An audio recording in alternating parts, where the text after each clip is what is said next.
Hello everyone, welcome back to Lady J Project. When I started this 9 months ago, uh, I had no intention of taking such a long break, um, but my wife decided that we needed to remodel the house, including the kitchen, which was a major undertaking. We had to take out load-bearing walls and yeah, long story. Anyway, I'm back and I want to talk about project boats. What is a project boat? Why would anybody buy one? I think most of you would agree, well, project boat's a boat that needs some work. And you would buy one because you hope to save some money. So I want to talk about that for a minute because there's no scale or rating for project boats. They don't say this is a project 4 or project 1 or anything like that. So I'm going to suggest a rating system that you can use, when you're out looking for a boat or when you're thinking about what you want to do. And I made this little chart up here. I hope this comes out. I hope you can see it. But I have 5 here, but there's actually one that I'm not really, don't consider really a project boat, and that is the boat that you go and you look at it and it's dirty and it's smelly and you know you're going to have to spend a couple of weeks cleaning it up. But other than that, everything's fine. The engine's in good shape. The electronics are reasonably new. They all work. Everything seems to be working and functional. So basically, you clean the boat up, maybe a little varnish and paint, and you're good to go. So I don't really consider that a project boat. It may take a lot of work, but it's not really what I call a project boat. So what is a project boat? Well, you see ads in the boat broker listings all the time. Oh, this is a project boat, but they don't tell you what kind of project boat it is. And so I'm going to suggest a little rating system here. The first one that I'm going to talk about is a Type 1, and I consider a Type 1 project boat a boat that you can do most or all of the work that needs to be done while the boat is still in the water. And I have a line here that represents the actual value of the boat. And obviously when you buy a project boat, you want to pay less than the actual value of the boat, obviously. So the question is, how much is a spread here between what you actually paid for it and what it's worth? How much money are you going to spend to fix that boat up? Well, like I said, the Type 1 boat is the one that I consider you can do most of your work in the water. Doesn't require any major work. It may have some electrical problems. The electronics may need to be upgraded a little bit. The running rigging may need to be changed out, that kind of thing. So I guess what I'm saying is that you're going to spend some money on this boat. Now, whether you bring the value of what you've spent up to the actual value or not, it really depends on you more than anything. How much are you willing to live with the existing electronics, or do you want to upgrade, that sort of thing? Type 2 boat is one that I think needs to have work done out of the water. And let's say that it's going to be out of the water a month, maybe 2. Here you're going to be replacing through hulls, ball valves. Maybe the prop needs to be worked on. The prop shaft needs to be pulled and checked, straightened out, or checked for whether it's straight. Maybe the cutlass bearing needs to be replaced. The zincs need to be replaced. Maybe a grounding plate needs to be replaced. And maybe you're going to do a bottom job. Maybe you're going to have to repaint the bottom. So you're going to spend a month or 2 in the yard. And so you're going to spend considerably less money than the actual value of the boat. Now, how much you spend, again, depends upon what needs to be done in the yard. So this is a gamble that you're playing with any of these boats. It's a gamble. You may end up spending more, but I'll come back to that. Type 3 boat. This is the kind of boat that you're going to spend a considerable amount of time working on.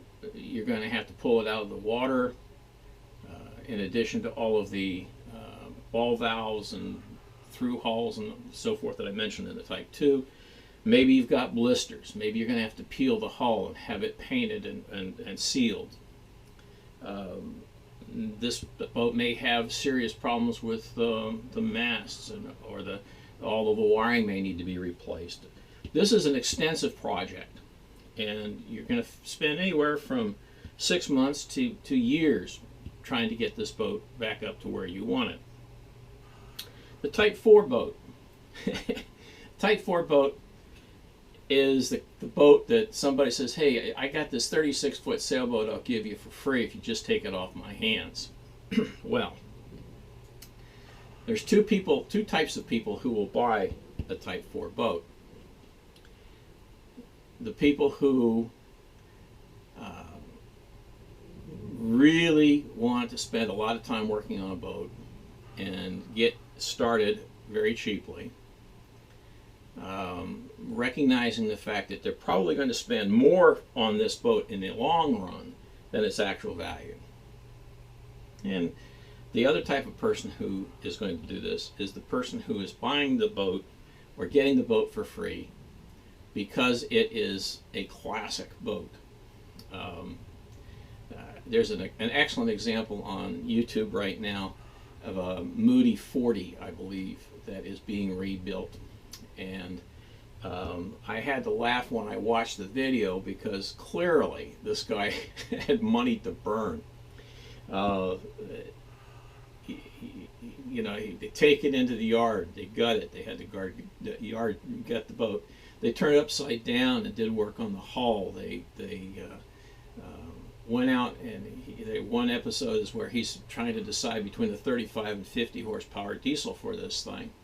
And he just breaks out the checkbook and says, okay, I'm going to write you a check for this. Well, you and I, most of us are in a situation where we can go out and write a $20,000 check for an engine. And so the Type 4 boat, unless you really love this boat and you really have nothing better to do with a lot of time, stay away from the Project 4 boat, because I guarantee you it's going to be up here, right? And then there's this project boat here. It's not a project boat at all. This is the boat that no matter what circumstances, you stay away from it. Now I'll mention here, I don't know how you would want to look at the Type 4 or Type 5. I would probably put this category here, and that is the build it from scratch boat.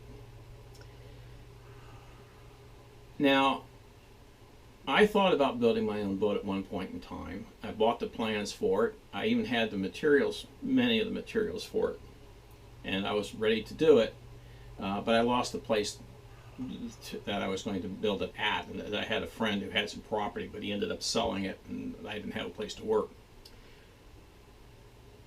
These boats, the Type 4 and the Type 5 boat that require so much work, the type that you're going to build, for example, you got to have a place to work. You have to have a shop. You have to have tools. You have to have an extensive shop, mechanics and electrical and woodworking tools to do this kind of a job.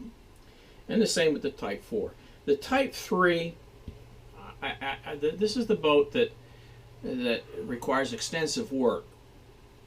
It would probably go faster if you had a place to do the work. You could have this boat hauled to your property, set up on stands near your house where you could run out and work on it in evenings. This is really what the Type 3 category boat falls into.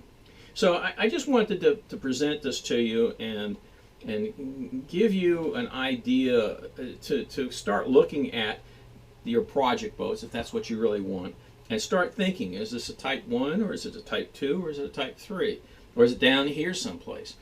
Now notice, obviously the more work the boat requires, the less it's going to cost. But this line here, how much are you going to spend to bring it back up? I think it gets more and more questionable the more involved the project is. You know, obviously on a Type 1 boat, you probably won't spend that much to bring it back up. On a Type 2, well, you might maintain it here. Type 3 boat, I'm guessing you're going to be up here somewhere. I don't think you're going to be able to hold it down here.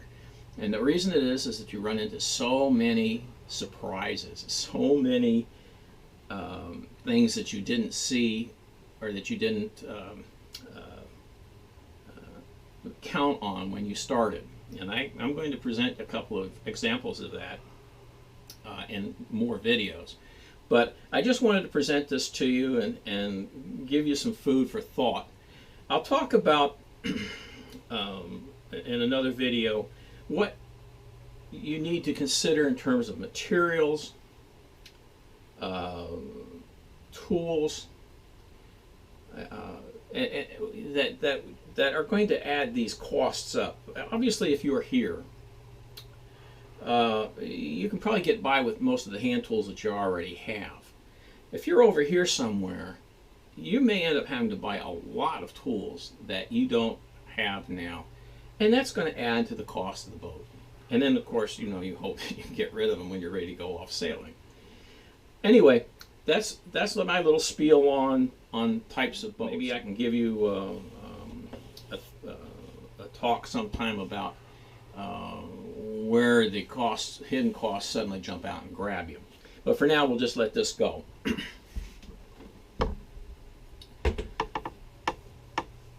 I want to talk just a minute about the project boats.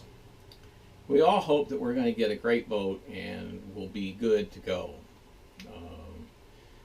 Minimum amount of work, minimum amount of effort. But no matter what kind of boat you buy, always get it surveyed. Now, I'm going to tell you right now that surveyors don't catch everything. And I think that it would be unrealistic to find a surveyor who found every single problem that there is with a boat. Typically, they're very good at hulls and looking at the hulls, finding blisters, finding soft spots in the deck, finding wiring problems, and so forth. But when I had the Lady J survey before I bought it, the surveyor commented to me that he couldn't believe what a great job the builders did in putting in the chain plates. And you know, I thought, well, that's great. You know, chain plates, that's something I don't have to worry about. Well, as it turned out, the chain plates were a disaster, and I have some pictures of it that I will post one of these days to show you exactly what I'm talking about. The point I'm trying to make is that you can't always count on the surveyor finding everything. You have to be willing to do your own survey work, and you can do that prior to having the boat hauled and surveyed. Let's face it, if you can go out and do your own survey with a little checklist, you can get an idea of what you're going to have to spend on the boat before you pay for a surveyor to come out. Let's face it costs about $500 to have a boat hauled, and it's going to cost another $500 to have the boat surveyed. So you're looking at a $1,000 investment before you've even written a check for the boat. So it would help if you knew, if you had a checklist to look at, and somebody would step you through what you're supposed to do. Maybe I'll try to put something together for that. But anyway, for now, I just wanted to put the thought into your mind of what a project boat is and what you need to do when you go out looking at boats, thinking, I want a project boat. I don't want to try to dissuade you, but again, there's an awful lot of hidden costs and a lot of surprises. And the worse condition the boat's in, the more surprises you're going to find. So I'll end this one here, and hopefully this will be, like I said, food for thought. And if you have any questions, just make a comment and I'll try to answer them in the next video that I do. Take care. Bye bye.